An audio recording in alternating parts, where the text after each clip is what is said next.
Going on, guys? Thank you for tuning in if you so have. I've decided to just do a short live stream.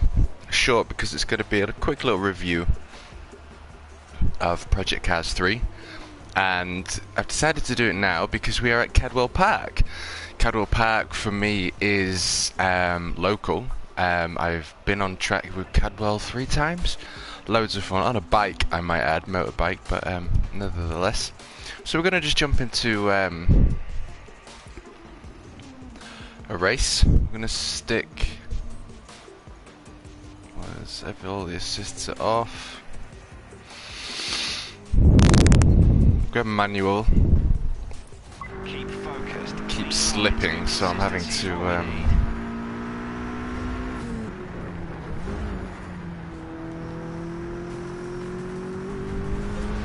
Here we go.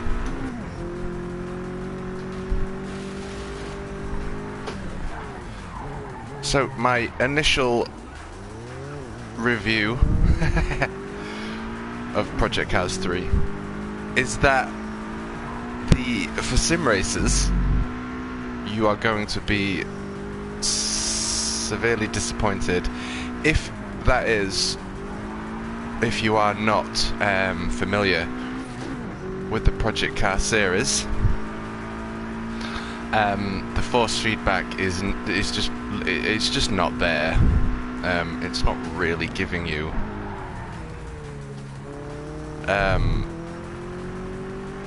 the adequate force feedback that you need to be able to control the car. The steering feels extremely light, and then it just suddenly goes really heavy when you sort of get to around here. You can really sort of swing it in there as well. So I'll just sort of show you. I'll really sort of chuck it in like that. So you can get the car around. But I'm by no means impressed. But what I am going to say is I can't stop playing it. And why can I not stop? Well, because comparing it to other titles such as Gran Turismo Sport, which is mainly what I'm playing, World Rally Championship 9, their force feedback is brilliant. WRC 9 is probably my favourite. Hard on the brakes. It's a third. There you go, you see the slide. But you see, look, it puts a smile on my face. And that's the point that I want to get across with this video. It's not a sim racer's game, but it does put a smile on your face. There's a lot wrong with it. The graphics are absolutely terrible.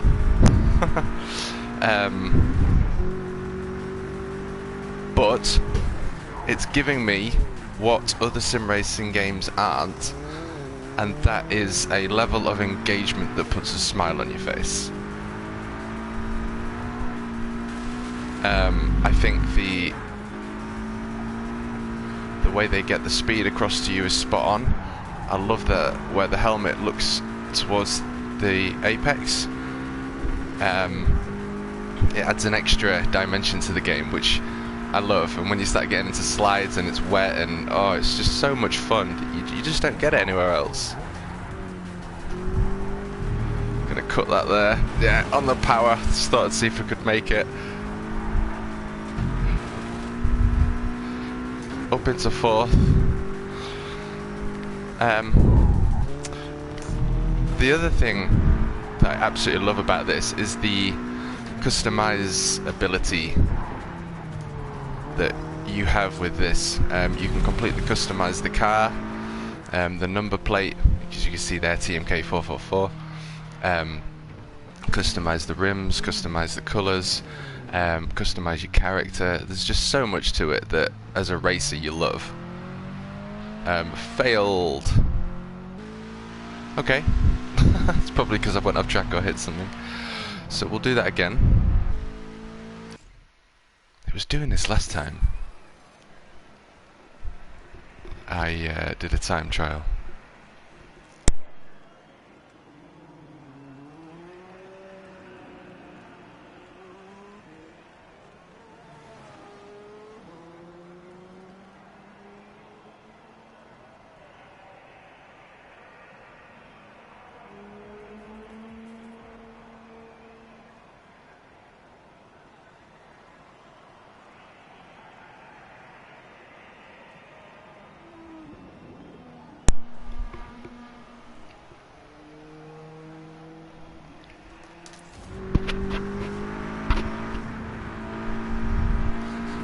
give it another go. But yeah, getting back to it, there are a multitude of cars to choose from.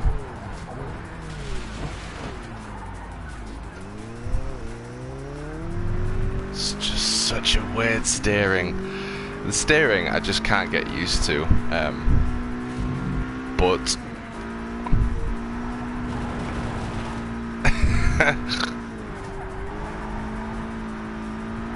I can survive. I'm finding that you've got like 20% of steering.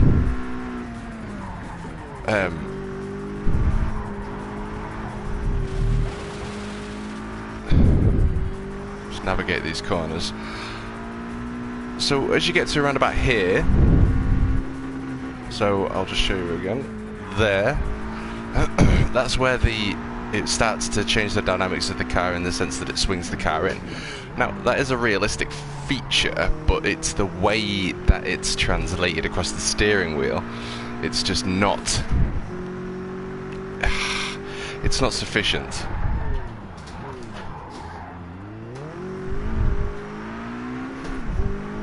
I'll try out first gear there.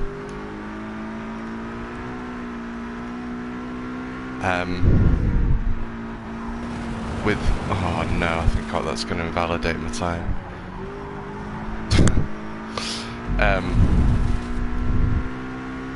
But like I say, it's something that you can work with. It's something that you can sort of get over, because this game is different to the other games, and that's what's drawing me into it. WRC9 is probably my most favourite, most enjoyable sim racing game to play. It requires an immense amount of concentration, and the level of input through your steering wheel, it feels like it's on 150% sensitivity. And once you sort of get used to that, the level of control that you've got, trail brake into there, a lot better. It really comes across, but I've been playing this for a few hours now, and I haven't really... I wanted to handbrake it there. I haven't really been able to get used to the steering. I've been able to kind of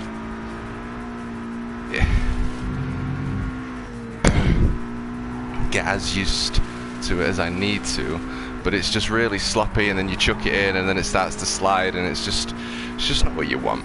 And yeah, like I mentioned earlier, the graphics are terrible, but it's a 50-50 game. It's, you know, ignore it all and enjoy it for what it is, and it will put a smile on your face. And I absolutely adore that it has Kenmore Park here. I remember when Project Cars 1 came out, I was talking to my friend about it, and we really struggled with the game. We was using control pads back then. We've both now got sim rigs. We both enjoy WRC9 the most. F1 2019 is definitely the fastest, obviously, but I just say that because there's a lot of sim racing games out there where, like Gran Turismo Sport, you can hit 150 mile an hour and it feels like you're doing 30. So, right, we're not going to do that again.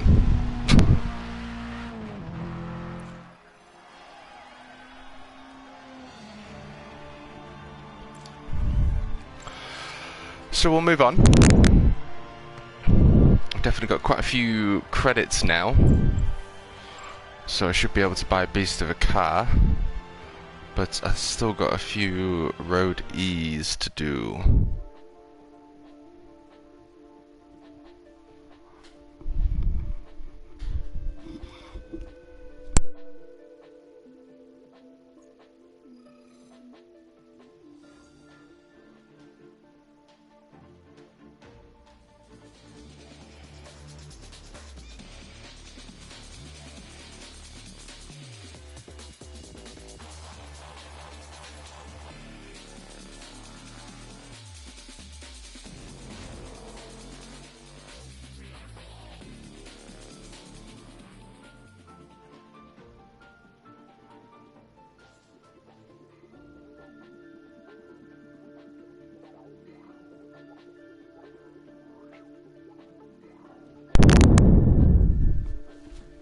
Old Nürburgring GP, is it? In the rain, 4-wheel drive car. It's good times. I think as well, Jimmy mentioned this, and I've noticed this with the Lancer that I'm now using, Tommy Mäkinen. It's such a great touch. Like, they've just put T Mäkinen on the seats of the Mitsubishi. You know, little things like that. It's awesome. You should be able to see it actually. Yeah, look, T Mäkinen, Ricaros. So cool, man.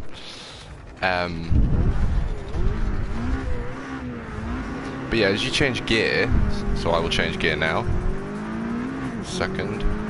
You'll see that they just keep pulling away.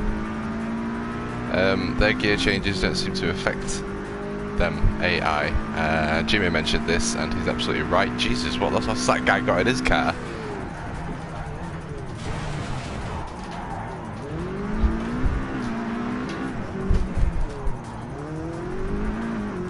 Well, that was clean.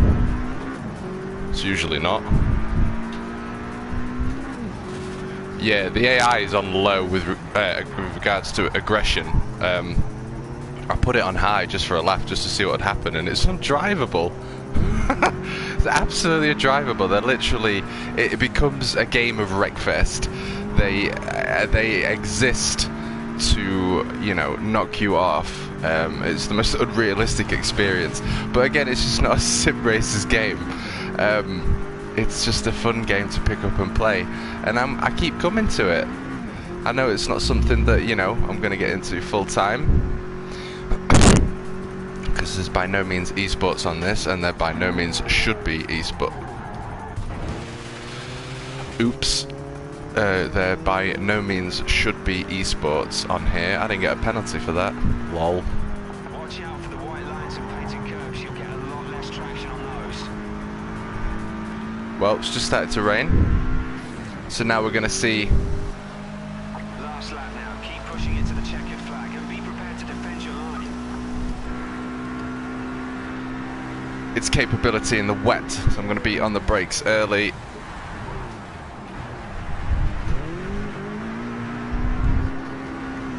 Slide it in. See? Puts a smile on your face.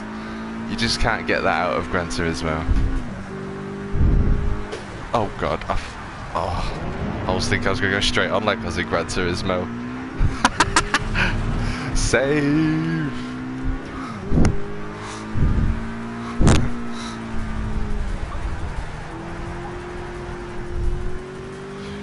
Obviously the line becomes very different, very late on the brakes, turn in late, and then back on the power as quick as you can. You can't really feather it in the rain. Although I am in 4-wheel drive, so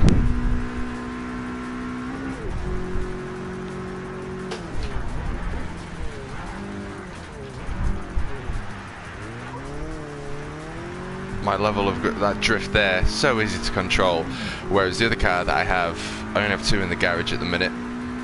This Evo and a Ford Mustang, 60 something Ford Mustang, and